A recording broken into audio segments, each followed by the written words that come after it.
is a joke, but it's also very serious. There's a lot of people who will not talk about the Trinity, or it just makes them uncomfortable. And, YouTube apologists won't touch the Trinity with a 10-foot pole. Why? Because they're nervous about getting stomped on and left behind by their own Christian friends, okay, in church. They don't want to commit a heresy. They realize they don't get it. When you say that Christians don't understand the Trinity and therefore the doctrine is questionable, the conclusion simply doesn't follow. A lack of metaphysical training doesn't produce an ontological truth. Most Christians don't study metaphysics, but neither do most biblical Unitarians, so confusion on both sides is entirely epistemic. Turning "I don't get it" into "therefore it's false" is textbook argument from incredulity, a non sequitur, and often psychological projection. And honestly, confusion about God is exactly what you would expect from a transcendent being. Even Unitarian theology produces confusion on divine foreknowledge, timelessness, simplicity, eternity, and will essence identity. So pointing at ordinary Christians and saying they struggle, therefore the Trinity is wrong, is not an argument about God, it's an argument about human education. And they'll send you to someone else who they just put all their faith and trust. He gets it. It makes sense. Just go talk to him. It's actually very unfruitful.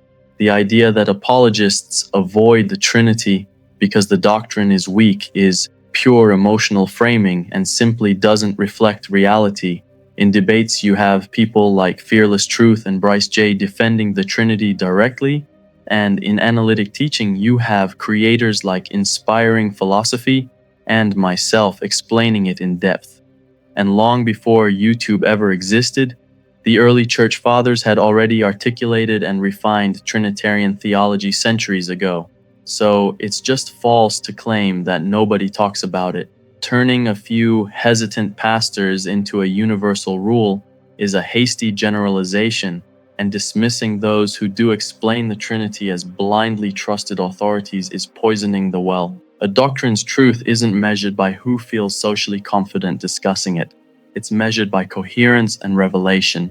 Saying people avoid it, so it must be weak, is a psychological claim. And it's wild that, our whole purpose, know God, tell people about God, but I don't know how to talk about him. Claiming that we are supposed to talk about God, but the Trinity can't be explained, actually undermines Unitarian theology, not Trinitarianism. If the Father is truly knowable as the New Testament insists, then there must be an internal divine relation that makes him known. Scripture explicitly identifies this role. Only the Son reveals the Father. And in modal terms, if the Son is the one who makes God knowable in every world where this relation holds, then the Son cannot be a contingent creature, but a necessary eternal revealer, which places him within the identity of God, not outside it. Denying this forces you into the opposite horn, that God cannot be known at all, which contradicts Scripture and the entire purpose of revelation. And the idea that the Trinity can't be explained simply confuses complete comprehension with sufficient revelation. Christians don't claim to exhaust the inner life of God, but we can clearly explain who the Father is, who the Son is, who the Spirit is, why Jesus is worshipped, and why creation is through him. These are biblically grounded and philosophically coherent. God's nature is infinite but not inaccessible. We know him to the extent he has revealed himself, and according to Scripture, that revelation is inherently Trinitarian.